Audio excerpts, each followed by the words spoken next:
I think you nailed it, man, because any true freshman in that position, I don't care how talented you are, I feel like it's a huge amount of pressure, especially since Wyatt has to think now, hey, I got Oklahoma's number. Like, he was the dude that walked into the pregame press conference last year and said, yeah, we know who they are. We know what they did to us the year before in Norman. I didn't forget.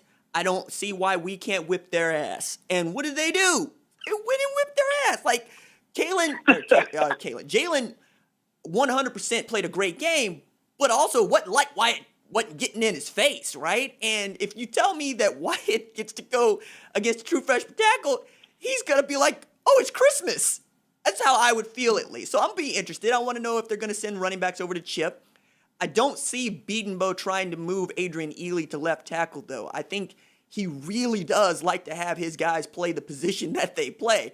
So much so that I'm pulling my hair out going, why is it Bray Walker getting looks at tackle? And it might just be because he's not that good at tackle, or maybe he's better at guard. But knowing that Stacey Wilkins is there, you might want to see him get some run. We know that Eric Swinson is on the depth chart backing up Adrian Ely, but he has some experience at left tackle. He just wasn't very good at it last year. So, like, if you are able to consistently beat up that left tackle and get to the quarterback, yeah, you could turn the tide. I mean, I'll remember even the South Dakota game, Eric Swinson was getting his butt kicked, man. Like, and I get that.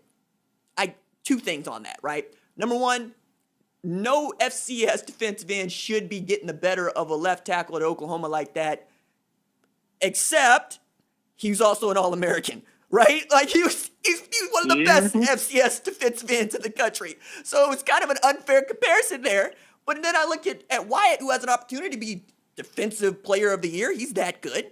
I'm interested to see it. I really want to see this because I've been very vocal all preseason and all offseason, like, have they fixed the left tackle issue yet? Because, like, Swinson's still there, and you moved a guard over to take that spot because he was so bad. So you need Walker to be good. You need Stacey Wilkins to be good. And then the fact that Anton Harrison is listed as a starting tackle tells me he's either that good or they're really that bad. And you don't get to tell against Missouri State because, as we pointed out, they're not very good. For me, I want to really see Spencer Rattler versus defensive tackle. And let me unpack that. I think if I'm Lincoln Riley and I know what Kansas State likes to do and I know how I was able to beat them, I'm probably going to put in run-pass option, and I'm probably going to put in a couple of zone reads to leave that defensive tackle to read, right? I want to know if that defensive tackle knows his keys. Because if he doesn't, I have an opportunity to put the ball into the halfback's stomach and let him go at the middle of your defense and then get you on the back foot, go fast, and go score. And if Rattler is the runner that many people think he is, it's easy, right? If that dude crashes down, go. And if you go and you get down, great. I understand you don't want to get the dude hurt, but it's also football, and Riley's been the first person to say, you want a guy back there who's not a statue. You need a guy that can get you out of bad situations. You need a guy whose legs the defense has to respect, because it's just one more thing for them to think about, and it's one more thing to add to your arsenal, whether it be bootleg play action that you can get into, or whether it be sprint stuff you can get into, or whether it's just straight up quarterback power or quarterback counter, which is a thing that they did with Jalen Hurts last year. I understand that's a reach for some people, but, I mean, I'm not looking to give you something that I thought was boring. Like, I'd really like to see Charleston Rambo against these defense backs. We kind of touched on it, but outside of left tackle, right, I guess the next thing would be the tailbacks versus the linebackers, but that's more about the offensive line, and you get what I'm saying with this, right? It's just I want to see more from Rattler. I want to see if Riley trusts him as much as, quite frankly, I think he would trust Tanner Mordecai. Like, there's a great discussion to be had about who's the more athletic quarterback, Tanner Mordecai or Spencer Rattler. Because if I look at the player athletic index by tracking football, you'll see that the two most athletic players on the team are Marcus Hicks at number 1 and Tanner Mordecai at number 2. And anybody that's seen that dude down at Waco Midway knows he can move. So would you trust Mordecai to do the same things that I'm asking Rattler to do? Yes. But vice versa? I don't know that we have an answer for that. I would like to get an answer versus Kansas State.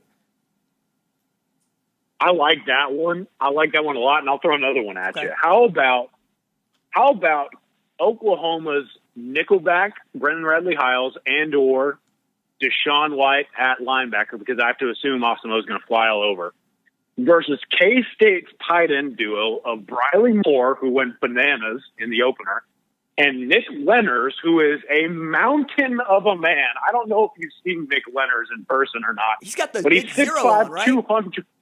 Dude, he's huge. Yeah. He's 6'5", 252 pounds. I mean, he's Stogner 2.0, basically, just not as good in the passing game. I mean, K-State, we talked about it a lot. The offensive system warrants action for the tight ends or fullbacks. And with Briley Moore being a more athletic presence at around 6'3", 6'4", and then Lenners being that big physical presence at 6'5", 250. I mean, is this a true opportunity for us to really evaluate how Brendan Radley-Hiles is going to step up against some of these mismatches, and or how some of these linebackers for Oklahoma are going to do this year in coverage when they're clearly outdone from a physicality standpoint? I'm kind of keen on that one as well. I think it's a good point. I would also add here, Briley Moore is one of the 95 FCS transfers that we have seen so far this season, with a bunch of these guys going to FBS programs.